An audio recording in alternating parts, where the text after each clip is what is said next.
I'm about to show you two prophecies that are perhaps among the most significant prophecies relating to Jesus as the Messiah, and neither of these individuals were followers of Jesus at the time they made those prophecies. One revealed Jesus' death just about a year before it happened, and the other revealed his name and his soon return nearly 2,000 years after his death. What's interesting to me is not only the eerily similar situations surrounding the men who made these prophecies, but also the implications and what it means for us today. The first prophecy was made by the evil Jewish leader Caiaphas.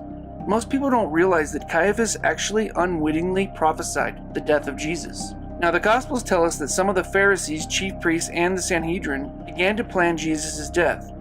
They feared if they let Jesus continue unopposed, the people would believe in him and follow him, resulting in an uprising and an eventual Roman attack. Moreover, the Jews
Now, fast forward 2,000 years later, another Jewish leader receives a prophecy, and it's truly amazing.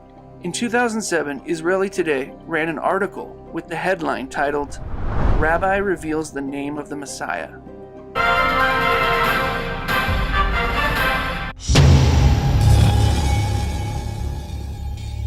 Rabbi Yitzhak Kaduri. He was born in 1898 in Baghdad. He was a Sephardic Orthodox rabbi and Jewish mystic. As a Torah prodigy, Kaduri began his studies in Jewish mysticism while still in his teens, and he studied under the famous Rabbi Yosef Chaim of Baghdad.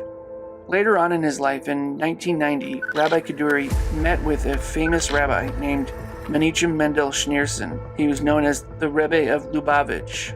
And while they were together, many words of blessing were spoken to Rabbi Kaduri.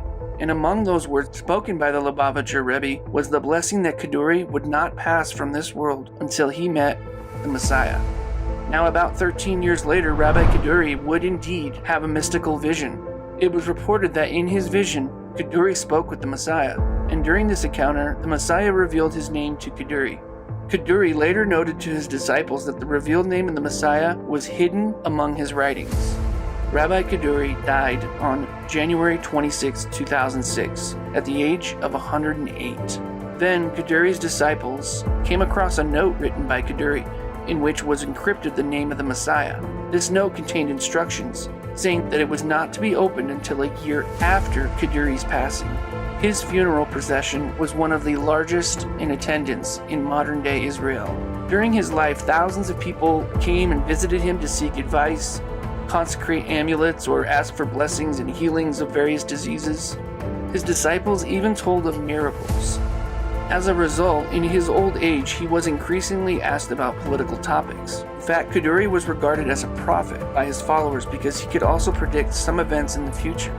Now, a year after Kaduri passed away, his disciples opened the note and discovered the name that the Messiah had revealed to Kaduri. That name was Yehoshua, the Hebrew form of the Aramaic word Yeshua, or Jesus.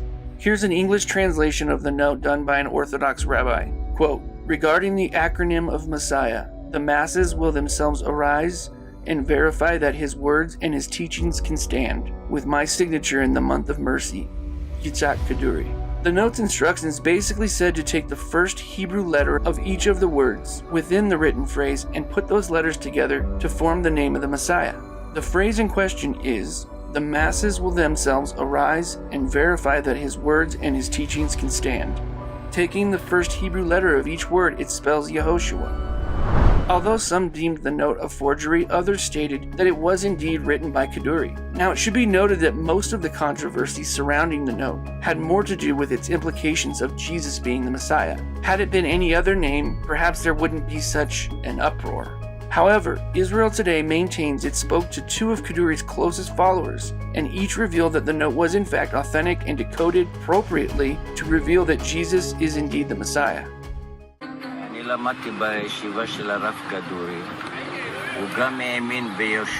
studied in the yeshiva of Rabbi Kaduri, who also believed in Yeshua. Because Yeshua is the Messiah. And the note in question was one time posted on Rabbi Kaduri's website, his very own website. It is thought by some that due to the backlash and the potential for his legacy to be ruined among his followers, that his family took the note down and claimed it as a fake. Either way, when we look at Kaduri, he's very much different than Caiaphas. He did not seem to be motivated by power, greed, or anything like that. And we know from similar events in the Bible that those who seek God earnestly come to find him. For example, the conversion of Paul, when Jesus appeared to him and asked, "Why are you persecuting me?" Until then, Paul was a Pharisee, and he was a hardened Christian persecutor who was responsible for the killings of many Christians and destroying many families. Perhaps too, Kaduri earnestly sought the true identity of the Messiah and was willing to disregard a lifetime of teachings that forbade the notion of a Messiah named Jesus. What's so fascinating to me is how God uses the most unlikely people to reveal his name, which is Jesus Christ. Caiaphas, Paul, and Kaduri, they were all Christ deniers and among the most respected Jews of their time, all of whom, it seems, received revelations from Jesus himself. I believe Kaduri's note is real, and there are plenty of reasons to see why the Jewish community would want to keep it a secret. I understand. Many of those reasons would have been the same as the Pharisees within the Sanhedrin 2,000 years ago. If Jesus is indeed the Messiah, then they would face a complete upheaval of their current situation. With many losing their esteemed and powerful positions, places of authority, it's a lot to take in and can easily see why somebody would either outwardly deny it or subconsciously avoid it. While Kaduri was on his deathbed, his brother David had something interesting to say. He said, and I quote, "My father is one of the Lamed Vav, righteous of every generation. He is capable of making his prayers heard up in heaven. If he is sick, it is a bad omen for the Jewish people. It means that the time has come to repent." Wow, could it be that Jesus is soon to arrive? Now, one final note. If history tells us that God speaks through unlikely people, including his enemies, perhaps we should be listening closer to those in power today, especially those who hate God or are pretenders. God can speak through them whether they know it or not. Let me give you an example. In the past few years, politicians of a certain left-leaning persuasion have been crying out that the world will end in 12 years. And then 10 years, and then now some are saying 8, with 2030 being the year that there's no turning back. The world is going to end in 12 years if we don't address climate change. To avert the worst consequences of climate crisis, we have 9 years left. We're going to pass the point of no return within the next 8 to 10 years. Either these politicians or world leaders believe that the world will have irreversible damage from pollution, or they are manufacturing a crisis to gain more power and influence. My point is, what if God is speaking through them and they don't realize it? Perhaps the world as we know it will end just as they say. Caiaphas prophesied the death of Jesus. Paul declared his resurrection. Kaduri identified his name to the Jewish people so they would have no excuse Kaduri also prophesied that the Messiah would be coming soon, and maybe, just maybe, our current political leaders have given us a date, 2030. God bless.